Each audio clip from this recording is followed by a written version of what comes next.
Our Mike Kolstad is at the site of a drill that's underway to deal with that kind of devastation. Mike, could crews here handle a major spill in the area? And that's what they're here to find out. They have over 250 people all participating in this. It's been in the works now for about 6 months, and they've got federal, state, city, local, and community, and also county organizations involved in this as well. They want to find out what would happen in case a natural disaster happened. And this, as I said, has been in the work for about 6 months now. Now, here's the situation these folks are pretending to deal with. Over 900,000 gallons of oil is spilled into the harbor, and now it's up to folks here in Westman Arena. They're being staged. How are they going to clean it up? Now, the disaster is being staged in here. The folks you see behind me here, they can control anything from how much oil has been spilled to the wind speed. And again, whatever Mother Nature throws at these folks over in the other parts of the arena have to decide how to clean it up. Now, the drill is in fact fake, but their reaction must be real. Now, early this morning, crews from Lakehead Pipeline and the Coast Guard spent the morning hours laying protective buoys which would be used to contain the spill, again, had it have been real.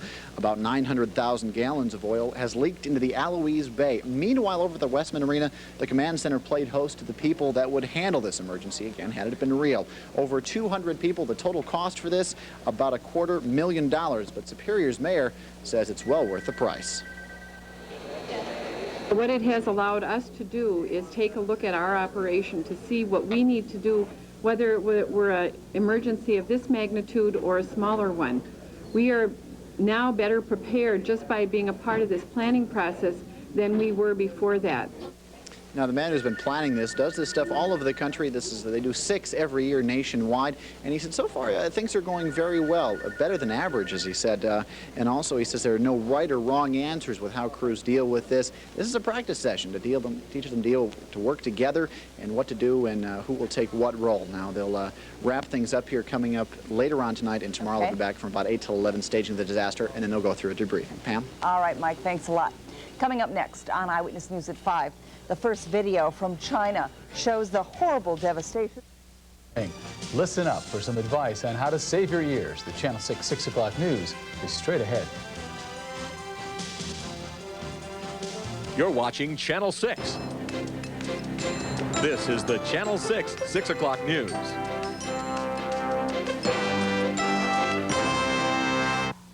Good evening. For many Duluth National Guard troops, the battle against the flood of '97 Association volunteer time to help low-income people with legal problems.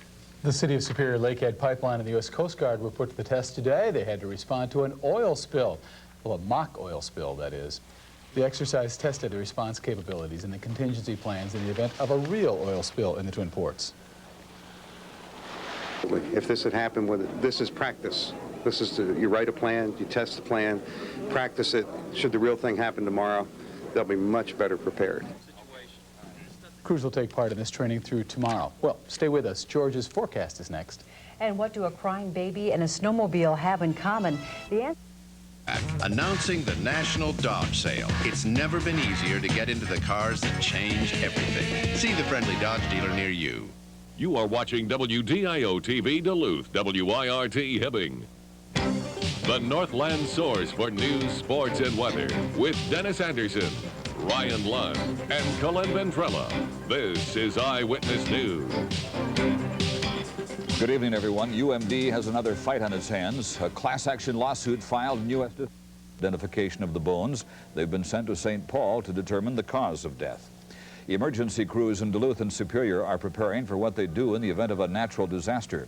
Imagine almost 1 million gallons of oil spilling into the harbor. That's the scenario management crews are dealing with. Our Mike Kolstad has been following this mock disaster. He joins us now. Mike? Well, Dennis, it's gone fairly well for the crews here in Duluth and Superior. They've wrapped up for the night. After 13 hours today, they've decided to call it quits for the night, and they'll come back here tomorrow morning. Now, what this is, it's one of 6 disasters that are staged nationwide every year. It's fairly big, involving over 250 people, and it costs about $250,000 to do and about 6 months to plan, so it is a fairly big deal. Now, what the computers here can do all the simulating. They've dumped about 900,000 simulated gallons of oil into the harbor. Now, while they control the wind speed in here, it's up for other crews in other parts of Westman Arena to figure out what they're going to do about it. Now, they started training for this earlier today. Programmers have all the disaster, basically, it's all mapped out, even down to the wind speed. Now, as that happens, crews from Lakehead Pipeline, and the U.S. Coast Guard can contain the imaginary spill. Then it's up to these people, who can play their real jobs as emergency managers, to figure out everything from cleanup to evacuation. Now, this whole situation has been in the works for 9 months, but despite all the planning, it's a possible scenario. It isn't beyond the realm of possibility. All we have to do is think back a few years when we had the benzene spill that took place. Certainly, I believe it was handled very, very well by everybody. But certainly there are things that happened there that could have been handled better. This is the same kind of situation.